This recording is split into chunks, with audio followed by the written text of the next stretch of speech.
Dear friends, let us learn something about Hindu belief, faith, practices from one of my most powerful and enlightened friends in America. He will educate us exactly what is Hindu beliefs, practices, and how they are really very important. So, is the narration. Beliefs, practices, and saints. The religion of this land, Hinduism, has always been open-minded and tolerant, with the belief that truth is one, paths are many. Thus, Hindus respect all other religions. Hinduism is the only major religion that worships God in both male and female form, as well as with and without any attributes.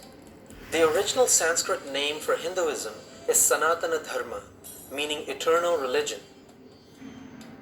Most Hindus believe in a supreme God, many gods and goddesses, spiritual worlds, the divinity of the soul, dharma, karma, reincarnation, God realization, and liberation from rebirth.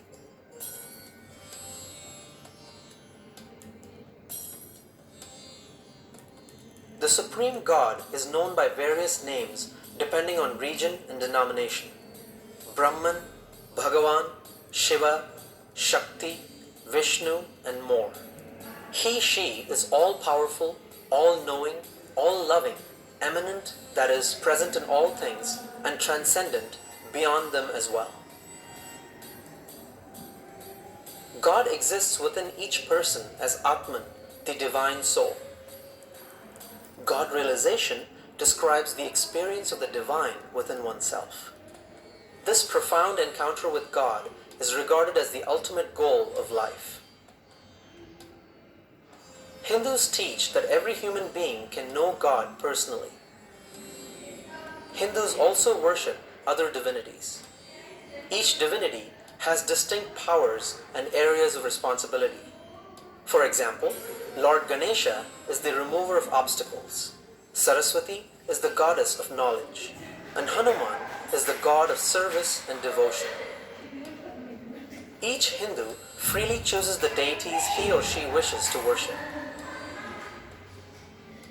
Dharma is a cardinal concept in Hinduism. It includes righteousness, truth, sacred law, ethics, duty, justice, religion, and the laws of nature.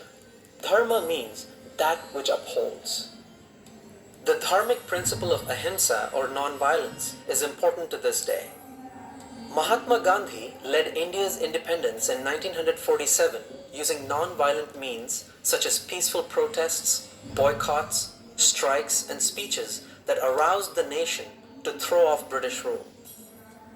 He once said, "Non-violence is the greatest force at the disposal of mankind.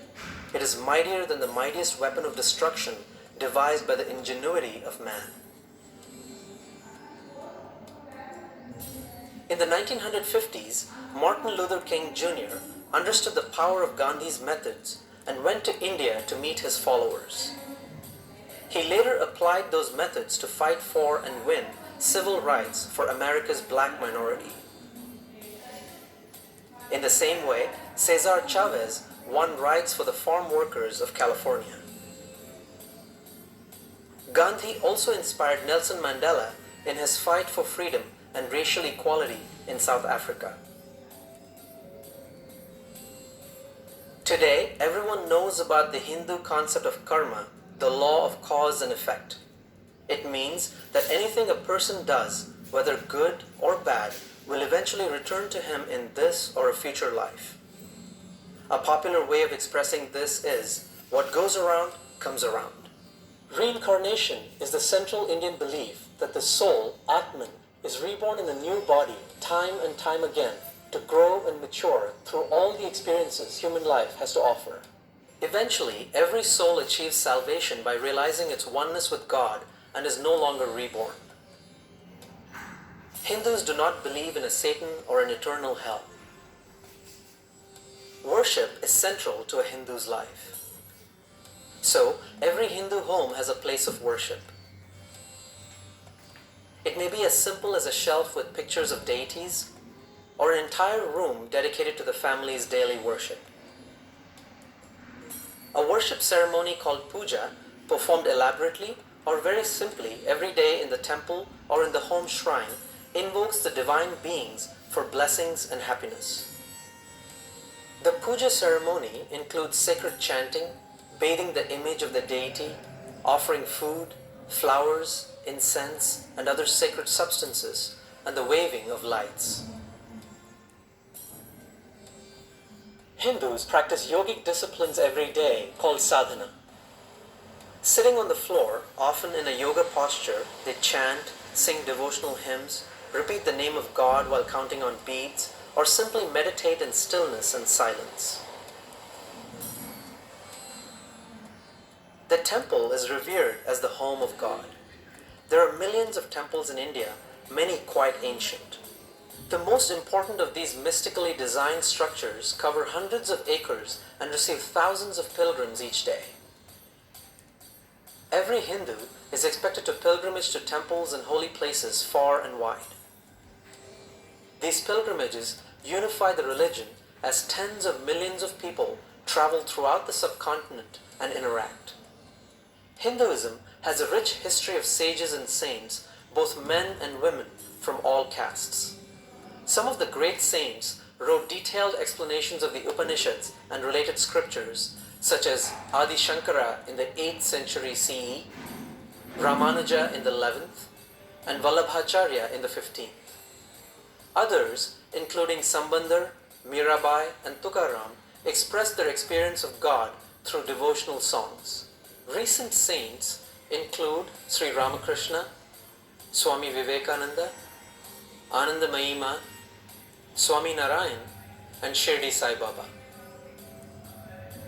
Millions of Swamis and other saintly souls make up the spiritual leadership within Hinduism. Swamis have renounced the world and taken up spiritual life full-time. Special among these are the gurus, enlightened men and women who serve as religious teachers. Some gurus have millions of followers, others are humble hermits. Hinduism has no central organization and no single dogma. No one person or institution is in charge. Instead, there are thousands of independent guru lineages, spiritual traditions, monastic orders, and religious institutions.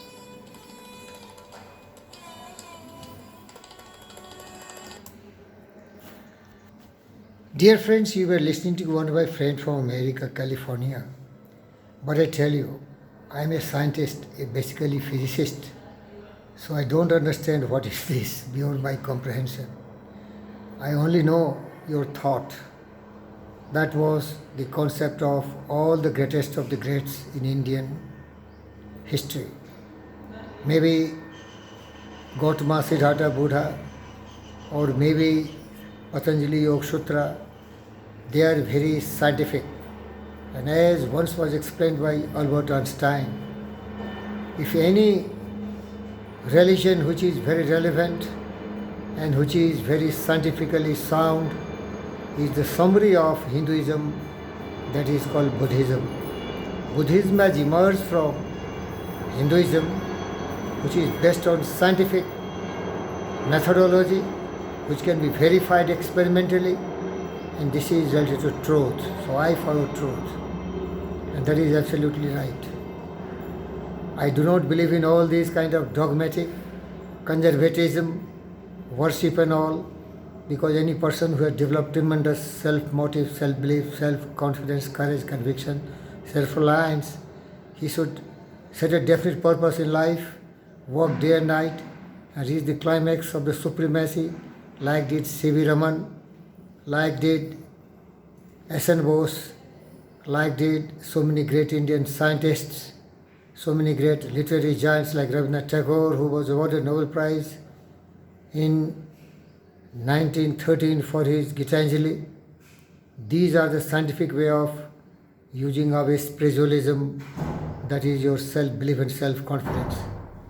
Your real strength is your self-control, self-discipline, and self-belief and courage, conviction, what Vivekananda has, what Buddha has.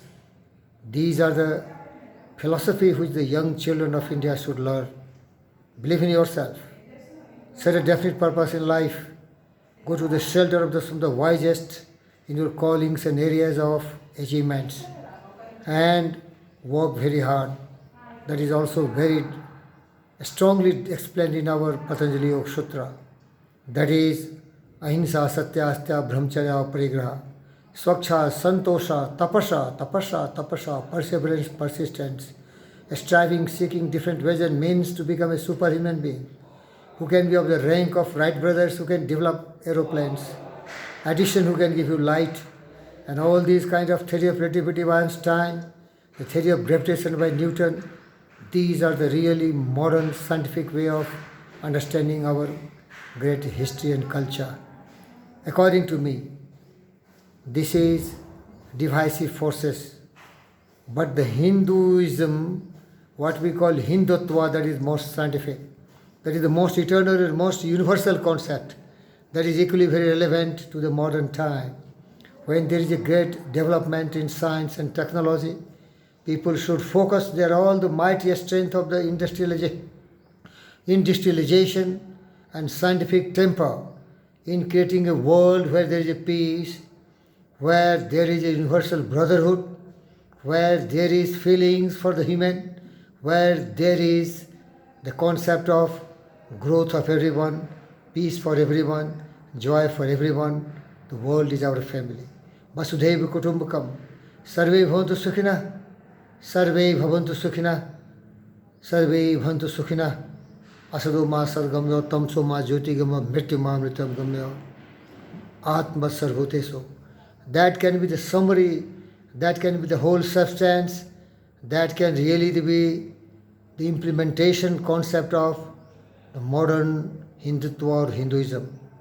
All these kind of dogmatic, all these kind of deteriorations of the universal religion is making us dwarf.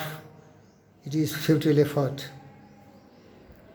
That is what I think as a scientist. You are creating some kind of spiritual strength in you. That is your self-belief, confidence, courage, conviction, determination, passion. But a person like this Fakir Yogi, Brendra Yogi, who is enlightened, Brahma Jnanam, Yoga, Charya, Gautama, Siddhartha, Buddha and Vivekananda, I have that already within me. Kabir Das has got the great concept of self-belief and enlightening wisdom. Mirabai developed through the Bhakti Yoga, these spiritualism, but somebody like me can be a Karmi Yogi, Virendra Yogi, Fakir Yogi, Virendra Yogi. I inspire the youth of today. Your real strength and religion is your self-belief and self-confidence, what was taught by my best friend Swami Vivekananda. We are all at Vivekananda, we are all Gautama, Siddhartha, Buddha, but the realization has come to you. Conservatism, dogmatic, all these kind of things are making us dwarf. We are going away from the scientific temper. Mr. Modi has the combination of both. He is combining both these, spiritualism, asceticism, and also the scientific temper, focusing on growth and industrialization and everything.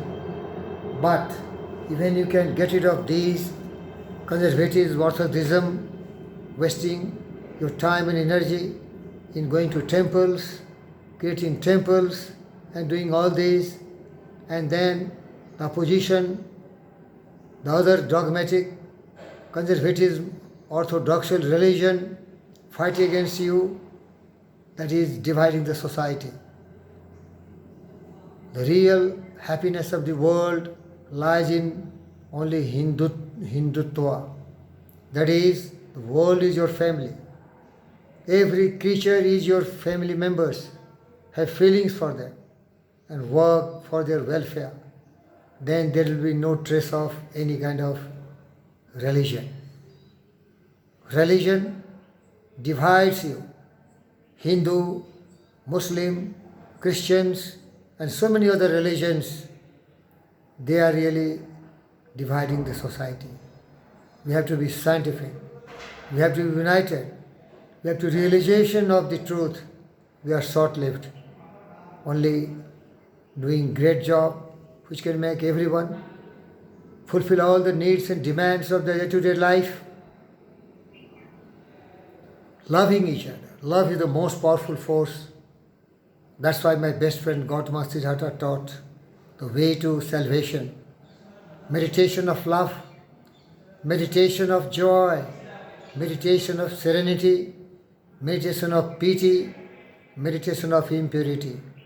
That can lead from darkness to light, from mortality to immortality, and from ignorance to the enlightening concepts of living together in perfect harmony. Thank you, viewers.